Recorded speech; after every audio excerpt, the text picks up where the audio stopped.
옆 사람을 바라보면서 눈을 바라보면서 집사님 당신의 마음의 문을 열어주세요. 한번 인사했습니다. 당신의 마음의 문을 열어주세요. 네.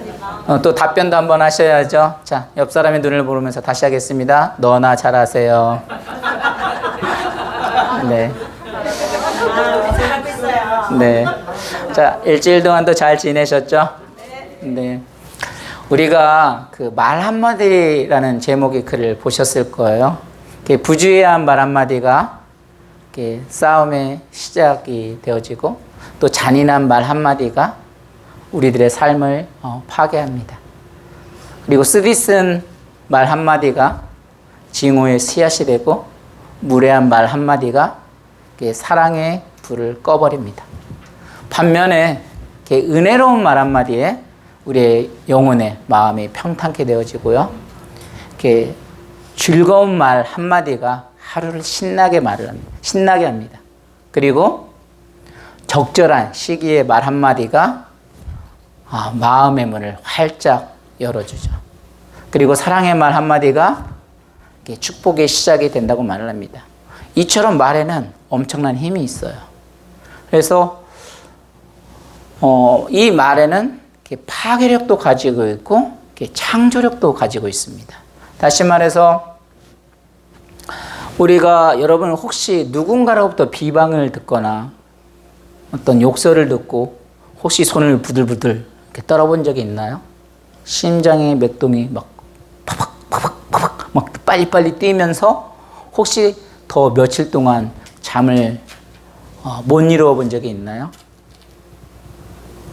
이렇게 말에는 힘이 있어요. 정말 엄청난 파괴력이 있어요.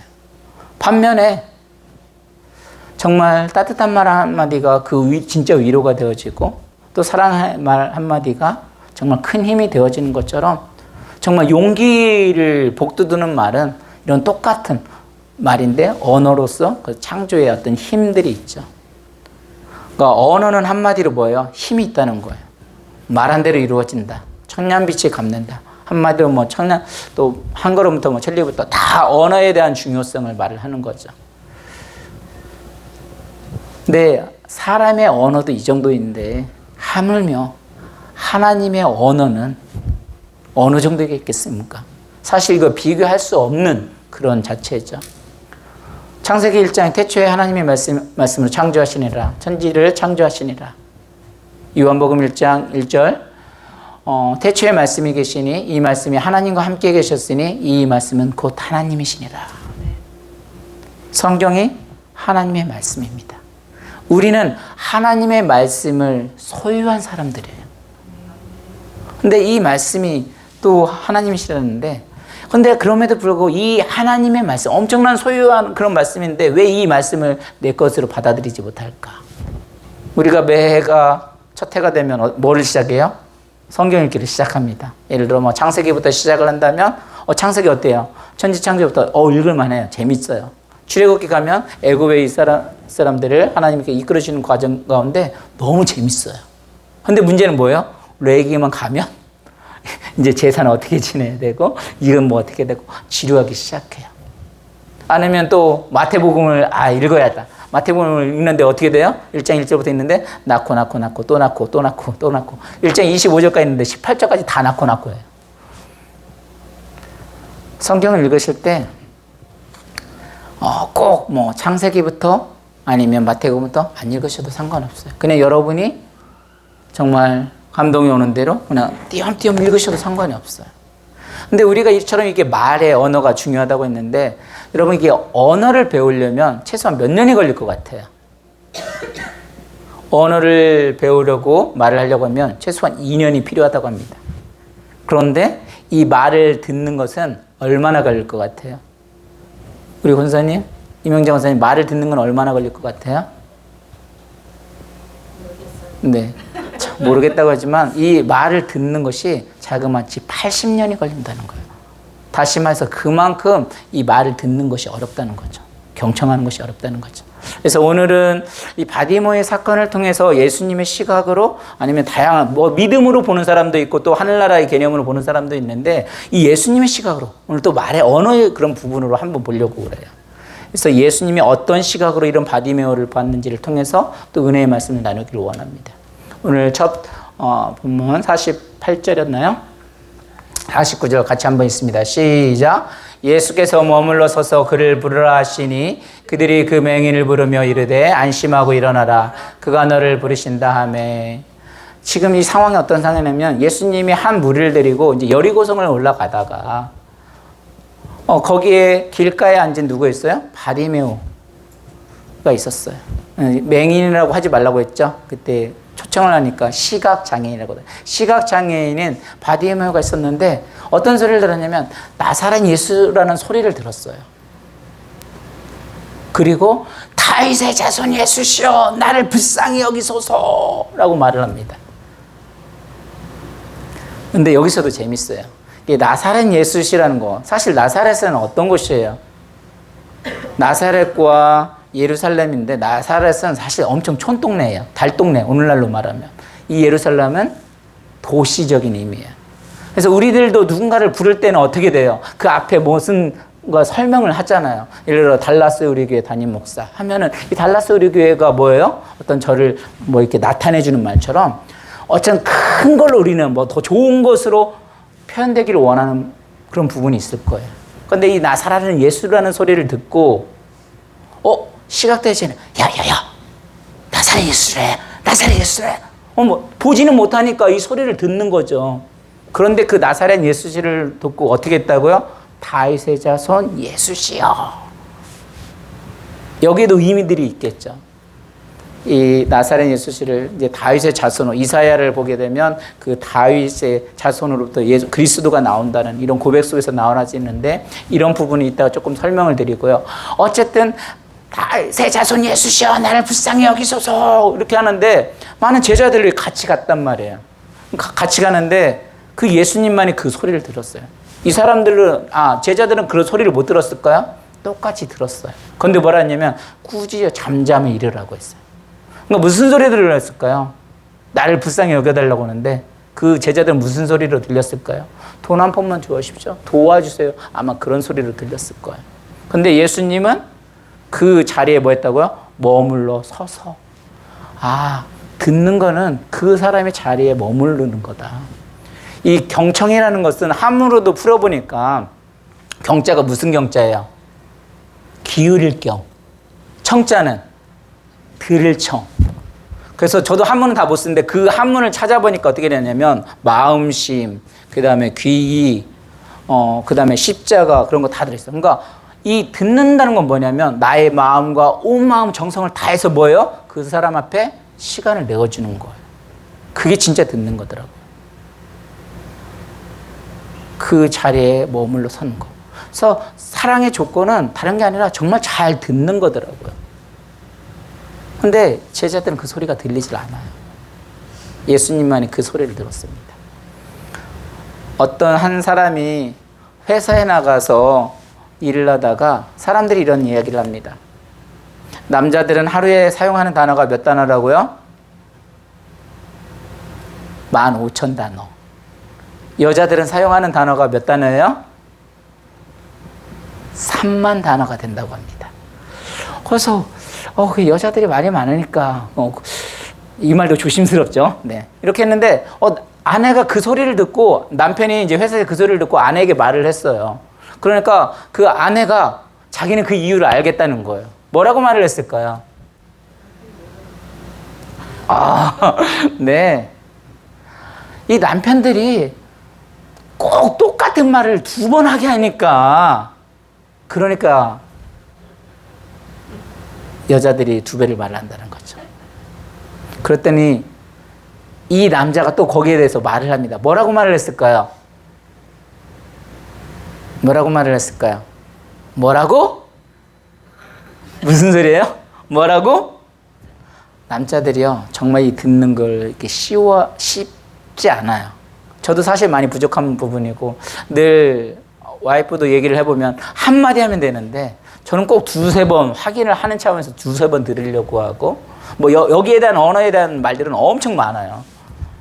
그런데 한 번만 말하려고 하고 근데 남자들은 꼭 그걸 잘 못 알아서 그렇게 하는데 어쨌든 경청하는 것이 그만큼 쉽지 않다는 거예요.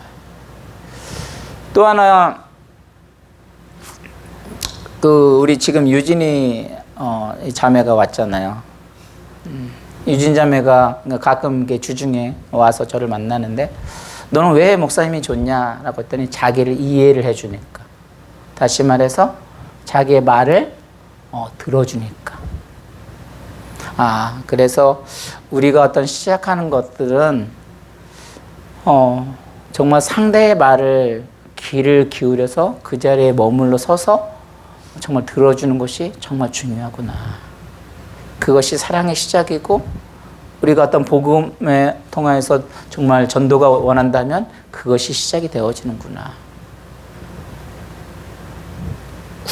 뉴스를 봤는데, 구글에서 이런 뉴스가 있었어요. 어떤 부부가 강아지를 데리고 여행을 가고 싶었던 거예요. 근데 여러분 아시다시피 강아지를 여행을 들고 가려면 그 좌석에도 태우는 경우도 있지만 또 때로는 짐칸에도 태워야 되고 또 여기저기 다니려면 좀 불편한 점이 있는 것 같아요. 그래서 그 애완권을 그 애완센터에다가 맡겼어요.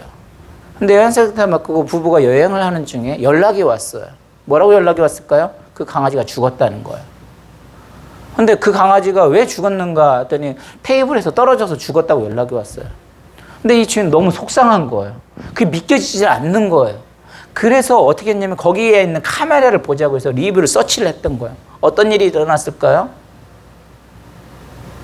그 강아지가 테이블 위에 있었는데 옆에 이렇게 떨어지면서 목에 까까까까 하면서 막 이게 걸린 거예요. 근데 문제는 뭐냐면 그 옆에 사람이 있었던 거예요. 근데 그 옆에 있던 센터 직원이 그 강아지 옆에 소리를 그렇게 지르고 막 애원하고 막 눈물 흘리는데 한 2분 정도 되는데 그 소리를 듣지를 못하는 거예요.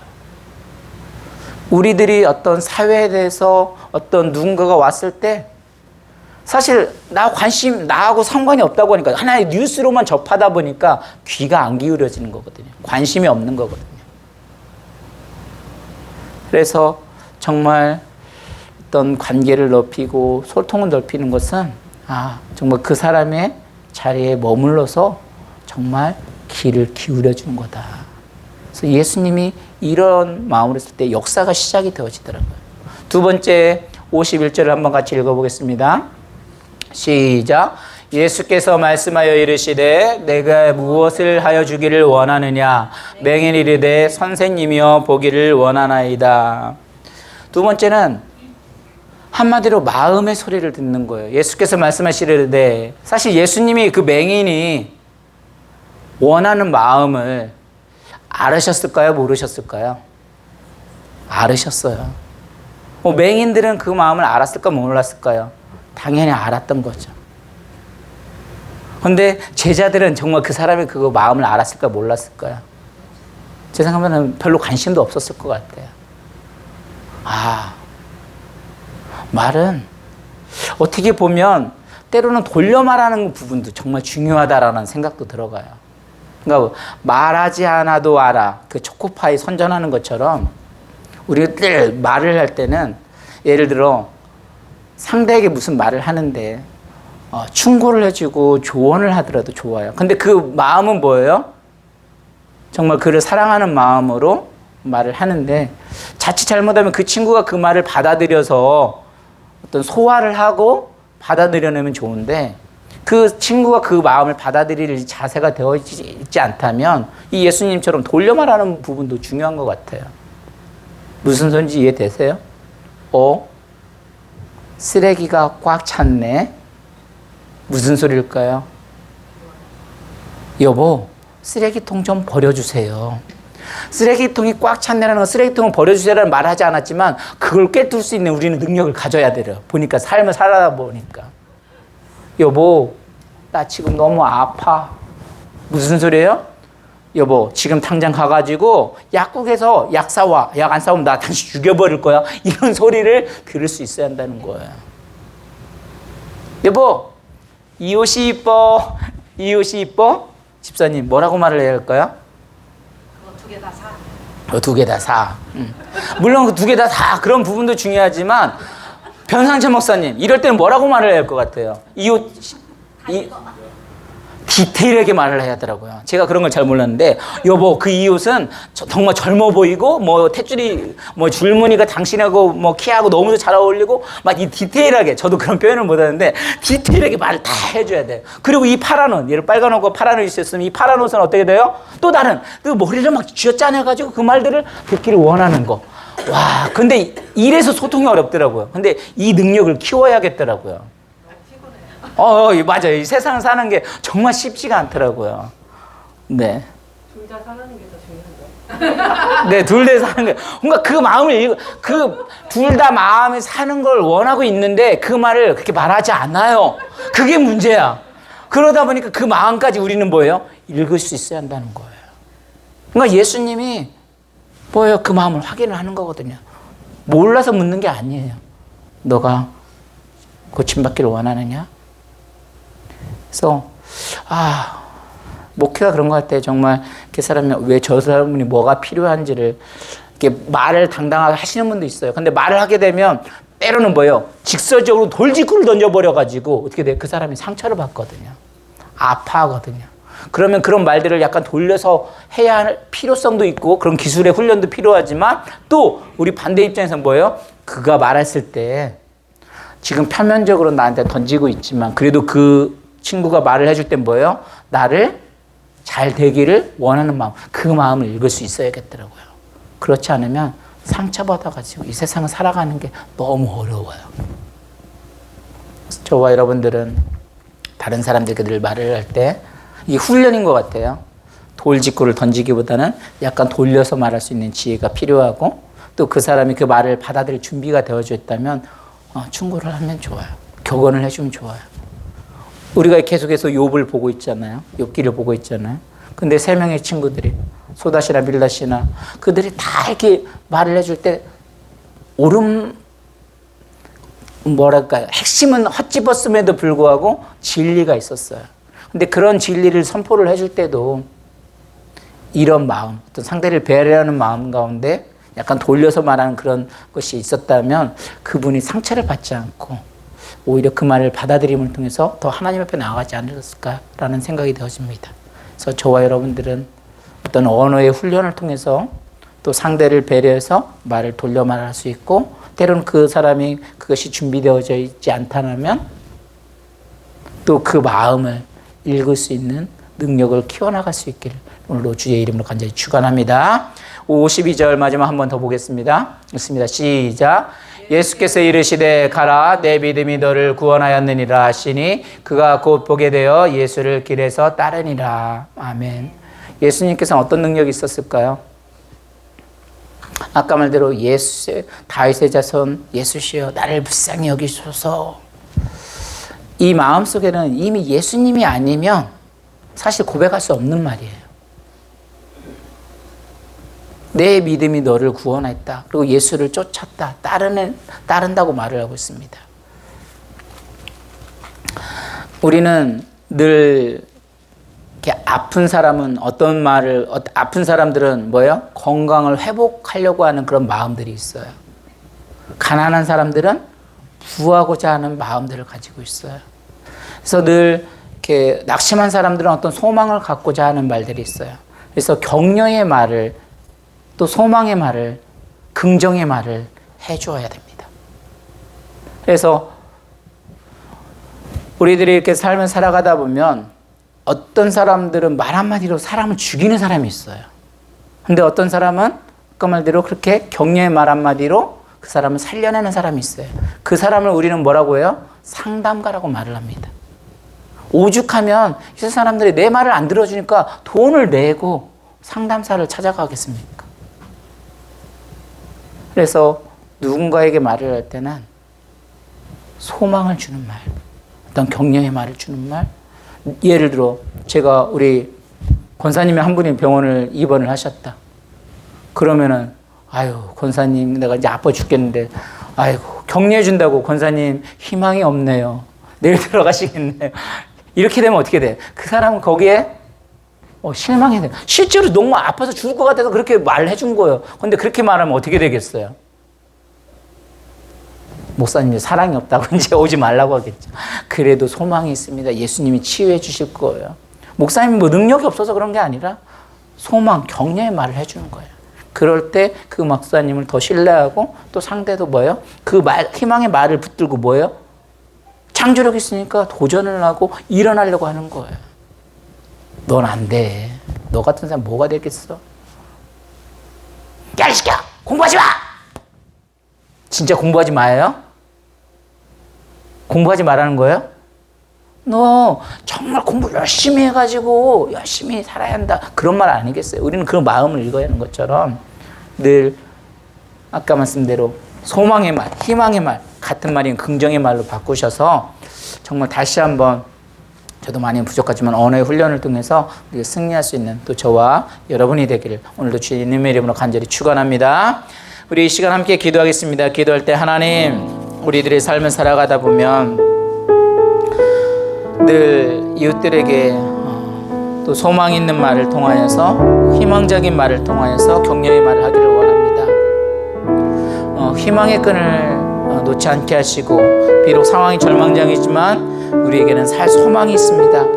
하나님이 손을 얹어 어루만 주시면 주님이 곧 낫게 하실 것입니다. 그 말 한마디가 영혼을 살리는 것입니다. 이렇게 말할 때 그 상대의 말을 또 마음을 어떤 기로 마음으로 경청을 했기 때문에 함께 일어날 수 있는 겁니다. 하나님, 우리가 예수님의 사랑을 깊이 알고 또 하나님이 우리에게 귀를 기울여 우리의 기도를 경청하시는 것처럼 우리들도 이웃의 내 주변에 그들의 자리에 머물러 서서 이웃의 소리를 경청하게 하옵소서. 예수님의 그런 경청은 단순히 들리는 소리만 경청한 것이 아니었습니다. 정말 마음의 소리까지 들었습니다. 경청은 단순히 들리는 소리만 듣는 것이 아니라 귀에는 들리지만 분명히 마음에서 울리는 소리가 있습니다. 그 소리를 듣는 것이 필요합니다. 그리하여 그들의 믿음의 소리를 깨워주는 겁니다. 소리는 듣고 끝나는 것이 아니라 소망이 있는 말, 희망이 있는 말로 영혼이 다시 살아나는 말로 이끌어가는 겁니다. 하나님, 우리가 언어가 아름답게 순화되게 하시고 사랑의 언어로 또 축복의 길을 걸을 수 있게 해달라고 주여 한번 외치고 통성으로 기도합니다.